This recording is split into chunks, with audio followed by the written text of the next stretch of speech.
Hello, welcome to Post Colonial Space. I'm Masood Raja and I am here with another episode of my lecture series on Paulo Freire's Pedagogy of the Oppressed.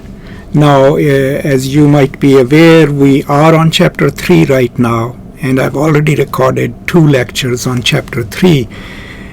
And Freire starts Chapter 3 with a discussion of dialogue and the nature of dialogue itself, but its essentiality to creating a just world, naming a new world. And he slowly adds certain attributes that the dialogic situation must have. We already discussed that dialogue must have love, and the love of an equal kind. You can watch my previous video on that. He then goes on to discuss that people involved in a dialogue must also enter it with a certain specific kind of humility. So humility becomes the second ingredient of a dialogical situation. Then he's already discussed the question of love, right? So love, humility, faith is the third one, faith in humanity itself. Then hope, right? And the final quality that he adds to a dialogical situation to be successful is the capacity to think critically. So in today's discussion, we will be talking about his discussion of the need for humility, the need for hope, the need for faith, and critical thinking in order to construct the subjectivity of what he calls the dialogical man or the dialogical human. So as always, I'll first read and a part of this chapter, and we'll be covering from page 90 to 93 today. So I'll read a part of it and then come back and unpack that reading, and then that's how we will proceed as has been our method.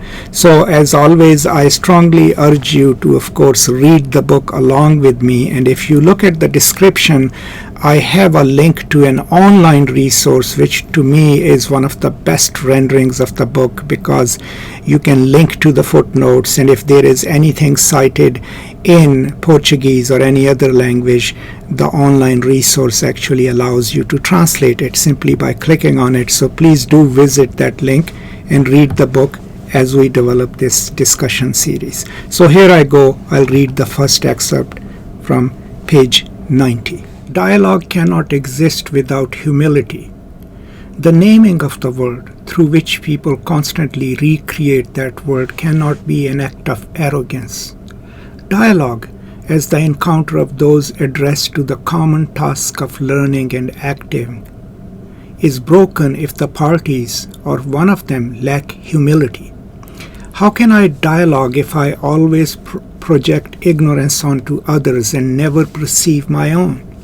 How can I dialogue if I regard myself as a case apart from the others, mere its in whom I cannot recognize other eyes? How can I dialogue if I consider myself a member of the in-group of pure men, the owners of truth and knowledge, for whom all non-members are these people, or the great unwashed? How can I dialogue if I start from the premise that naming the world is the task of an elite, and that the presence of the people in history is a sign of deterioration, thus to be avoided? How can I dialogue if I am closed to and even offended by the contribution of others? How can I dialogue if I am afraid of being displaced, the mere possibility causing me torment and weakness? Self-sufficiency is incompatible with dialogue. Men and women who lack humility or have lost it cannot come to the people, cannot be their partners in naming the world. Someone who cannot acknowledge himself to be as mortal as everyone else still has a long way to go before he can reach the point of encounter. At the point of encounter, there are neither utter ignoramuses nor perfect sages. There are only people who are attempting together to learn more than they know now. So this is a really instructive passage, because he's adding one more qualifier to create a workable dialogic situation. And the reason we need dialogue is so that we can change the world. Keep that in mind. Before I go into unpacking some of the claims here, which are pretty obvious, there is a reference to the great unwashed, and it's in quotation marks, and that comes from the British Victorian novelist Edward Lytton. And he had used this derogatory term for the masses, the great unwashed who, critique the elite all the time. So by emphasizing humility and by posing all the questions in this paragraph, what he is foreclosing is any idea in a dialogic situation where one group can claim either a monopoly over the dialogue or over the knowledge, or can claim any kind of higher position compared to the people. Now, this is pretty significant in the democratic dialogues or vocabularies. My own native country, if you look at Pakistan, the term that they use for the people in Urdu is called awam, which literally means the common people. And so that automatically posits the leaders, the politicians, as the khwas, as the elect, right? Now, within a given dialogue meant to change the world, that distinction absolutely cannot exist, right? Humility also demands that both parties or groups who are coming together to talk about changing the world come as equals and do not ever assume that one group is less than the other and hence needs to be filled with knowledge. If you have knowledge of the world, bring it there with a certain degree of humility and let's share it, because the purpose is to create a system in which everyone can claim their full humanity, and that will not work if the dialogue is appropriated by those who think they have the right to speak. So there is no possibility in this to have a dichotomous situation in which one constituency speaks and the other doesn't. Hence his point that you enter a dialogue not with idea of self-sufficiency. What does he mean by it here in this passage? Self-sufficiency of assuming that I am a fully realized human being, fully complete, and my identity is not in flux, because that will then give you this idea that you have something to teach and nothing to learn. So everyone must enter a dialogical situation with the humility of knowing that they are a work in progress and that they will develop along with others who might have something to teach me or the others. Also, the thinking which dehumanizes others into its, right, into objects and claims a subjecthood for oneself, also humility will make sure that we don't do that. We don't consider others as objects and ourselves as subjects, because all of us must enter this dialogic situation as equals and with a certain humility about ourselves. And so at the point of encounter, there are neither ignoramuses nor perfect sages. That's a wonderful sentence. That when we encounter, the point of encounter is when we meet to dialogue, right? There is no presumption that I am wiser and these are stupid people and I must teach them. There are no objectified people and subjects who speak. Then it wouldn't be a dialogue. It would be just a lecture.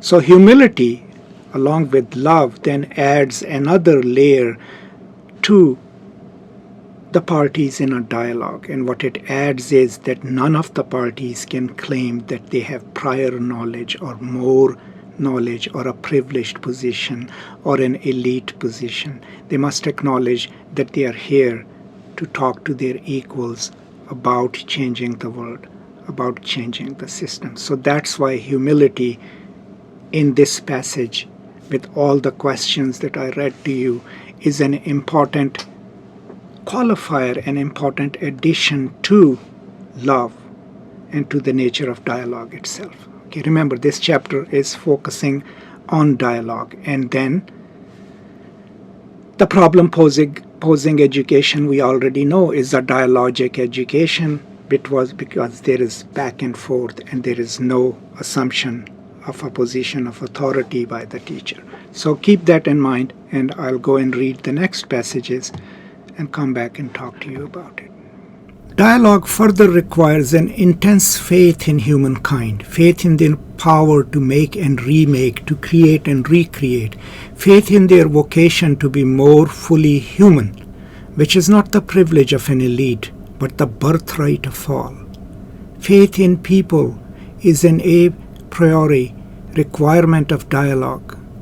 The dialogic man believes in others even before he meets them face to face. His faith, however, is not naive. The dialogical man is critical and knows that although it is within the power of humans to create and transform, in a concrete situation of alienation, individuals may be impaired in the use of that power.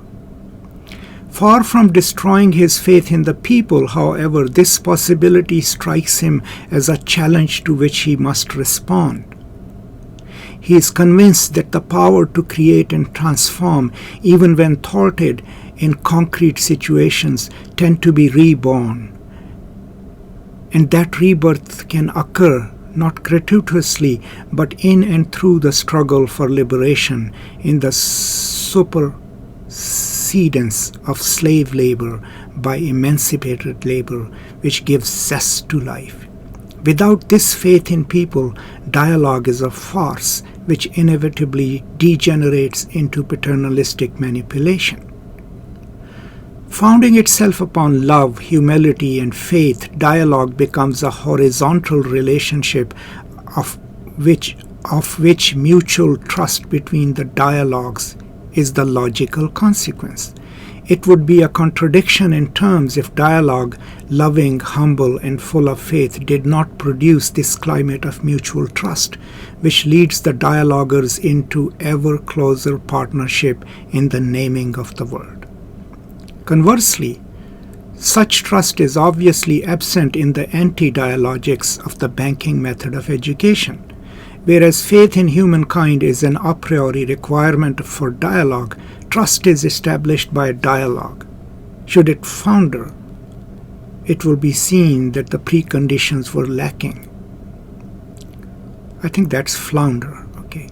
False love, false humility, and feeble faith in others cannot create trust. Trust is contingent on the evidence which one party provides the others of his true, concrete intentions. It cannot exist if the parties' words do not coincide with their actions. To say one thing and do another, to take one's own word lightly, cannot inspire trust. To glorify democracy and to silence the people is a farce. To discourse on humanism and to negate people is a lie.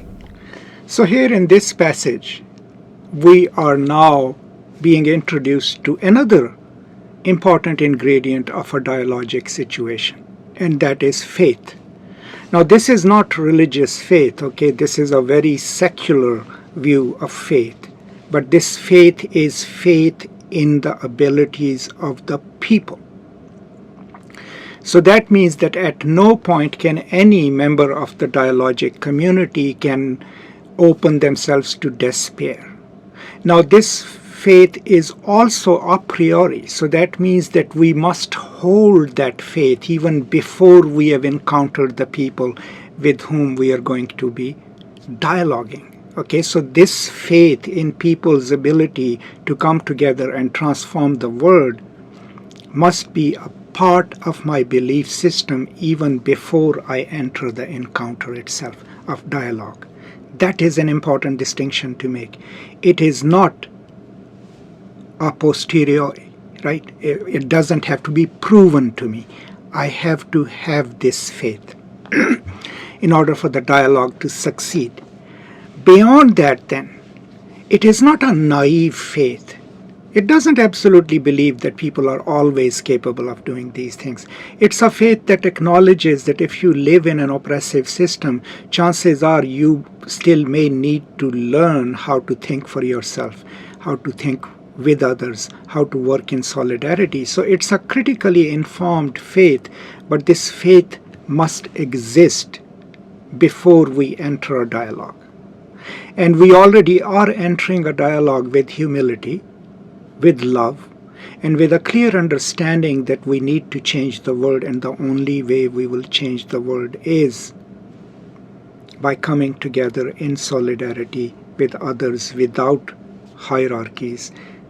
And in a system of education, remember this is a book about education in which there are no established hierarchies and no labeling of people as incapable of doing anything. But one more ingredient to the dialogic situation or encounter now is faith in people's ability to come together and change things. And that is what will build trust, right?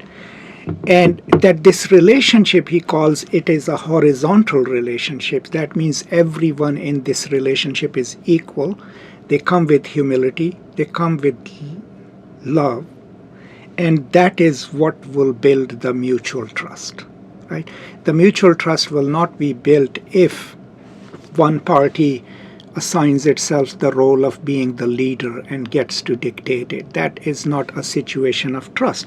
And then, like always, he's giving us a distinction between a genuine faith in the people and the false faith. And that already is available to us in this world in which people, politicians and all, do use these slogans of equality and abolishing poverty and enabling more people, but those are just slogans. There is no commitment behind it. Or people talk about egalitarianism and democracy, but it's not really an equal democracy. That is not going to do it, right? Just like false charity and false generosity doesn't work. The commitment must be to an egalitarian, equal coming together, equal conversation on a horizontal plane amongst the people who share their knowledge and not top down. That is crucial to understand Freire and what he's trying to teach us, right, about education, but it applies to the world in which we live as well. So let's go to the next section, and then I'll see if I can conclude today's discussion. Nor yet can dialogue exist without hope. Hope is rooted in men's incompletion, from which they move out in constant search, a search which can be carried out only in communion with others. Hopelessness is a form of silence, of denying the world and fleeing from it. The dehumanization resulting from an unjust order is not a cause for despair, but for hope, leading to the incessant pursuit of the humanity denied by injustice. Hope, however, does not consist in crossing one's arms and waiting. As long as I fight, I am moved by hope. And if I fight with hope, then I can wait. As the encounter of women and men seeking to be more fully human, dialogue cannot be carried on in a climate of hopelessness. If the dialoguers expect nothing to come of their effort, their encounter will be empty and sterile, bureaucratic and tedious. Finally, true dialogue cannot exist unless the dialoguers engage in critical thinking, thinking which discerns an indivisible solidarity between the world and the people and admits of no dichotomy between them, thinking which perceives reality as process, as transformation, rather than as a static entity, thinking which does not separate itself from action, but constantly immerses itself in temporality without fear of the risks involved. Critical thinking contrasts with naive thinking, which sees historical time as a weight, a stratification of the acquisitions and experiences of the past, from which the present should emerge normalized and well-behaved. For the naive thinker, the important thing is accommodation to this normalized today. For the critic, The important thing is the continuing transformation of reality in behalf of the continuing humanization of men. In the words of Pierre Furter, the goal will no longer be to eliminate the risks of temporality by clutching to guaranteed space, but rather to temporalize space. The universe is revealed to me not as space imposing a massive presence to which I can but adapt, but as a scope, a domain which takes shape as I act upon it. End of quote. For naive thinking, the goal is precisely to hold fast to this guaranteed space and adjust to it. By thus denying temporality, it denies itself as well. Only dialogue, which requires critical thinking, is also capable of generating critical thinking. Without dialogue, there is no communication, and without communication, there can be no true education. Education which is able to resolve the contradiction between teacher and student takes place in a situation in which both address their act of cognition to the object by which they are mediated. Thus, the dialogical character of education as the practice of freedom does not begin when the teacher-student meets with the student's teachers in a pedagogical situation, but rather when the former first asks herself or himself what she or he will dialogue with the latter about. And preoccupation with the content of dialogue is really preoccupation with the program content of education. So in this section that I just read, we move to the next attributes of dialogue, and that is hope and critical thinking. Now, it's interesting that he defines hope as something that is connected to incompletion of human beings. And what that means is that if we all believe that we are beings in flux, constantly in search of our full humanity, then we can be hopeful. Because what we are hopeful of are full realization of our humanity, right? And that all fights can only be fought with this hope. Despair doesn't allow us to fight effectively, right? Because it will destroy our hope, right? And our faith. So that's why if the dialoguers expect nothing to come of their efforts, their encounter will be empty. So hope in the transformation of the word, in renaming of the word, is an absolute essential in the dialogical process. And then he goes to the final ingredient of a dialogue, in which is critical thinking. Now, we have already been talking about it. Critical thinking that is not naive, right? Which is connected to action, so which has a praxis. It's reflection plus action, right? But there is a really interesting take here on Pierre Furter's work. I haven't been able to find any English resources on him, but Freire is citing him here, and it's a question of temporality. So how to understand this passage is, okay, if we are all believe in the givenness of life, we usually plot it against space, right? We basically say, this is where I live, this is my life, and temporality plays a role on it, right? In it. And if we just passively wait for time to change the spatiality of our experience, nothing is going to change. Remember, there is in a later chapter, he will discuss this whole idea of mere activism, which believes for times to change by itself. No, praxis is needed to do that. So by temporalizing space, what he means is that we think of our condition not just spatially, but also where we are in terms of time and where we need to go. Because only when we plot our movement not simply on space, but also in time, do we get that hopeful movement towards change. And that is why that quote from Furter is really important, because it says the goal will no longer be to eliminate the risks of temporality by clutching on to a guaranteed space, right? We can't just cling on to the givens of life, because the givens of life fix us in space and tell us what our place is within a given time. But we would complicate the space by time so that we can move towards a future. Only by focusing on time as it impacts a space can we move towards a future, because then there is a movement in our critical thought. So the naive thinking, basically what he calls is basically tells us to accept the way the world is and our place in it. Critical thought basically presupposes that we are in constant becoming and in flux, and that places us within a time frame, that if we are hopeful and if we want to transform the world, then critical thinking will take us to the next stage and the next stage, and all of that will be accomplished, of course, through dialogue. And then what he comes to is the concluding part of this discussion of dialogue, and only dialogue which requires critical thinking is capable of generating critical thinking. So any kind of dialogue, if critical thinking is an ingredient of it, then it will generate critical thinking, right?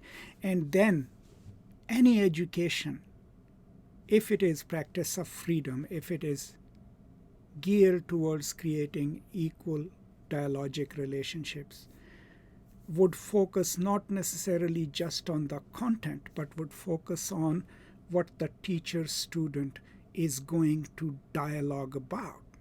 The content of that dialogue becomes important, but it will not be top-down, right? We've already learned that the teacher-student and student-teacher dichotomy needs to be broken down, but the focus will be on the content of the dialogue itself, right? And the dialogue, of course, we know is full realization of our humanity. So these are some of my thoughts on it. Just to conclude, what we have learned from page 90 to 93 and from the beginning of this chapter is he, first of all, telling us the significance of dialogue, right? And then by now he has taught us, or we have learned, here are the attributes that dialogue must have. It must have love of equals. It must have humility on the parts of those who are participating. It must have a faith in the world and faith in the people and their abilities to change. And it must be hopeful, hope connecting to this idea that we are not fully realized beings. We are incomplete and we must perfect ourselves, must complete ourselves. And it must have critical thinking, and the critical thinking of the kind that enables us to look at the space where we are and infuse it with a constant movement of time, because only that will tell us that we can leave the very spatial given of life and move in time dialogically to change the world and transform it. So these are some of my thoughts on this chapter. We have only covered up to part of page 93. As always, I'm so delighted that you come and join me every now and then. And please do take a few moments to subscribe. And please watch this series from the beginning and then read the book carefully along with us. And I will now be back with the next installment of Chapter 3 beyond page 93. Until then, take care. Thank you so much. And as always, peace and love.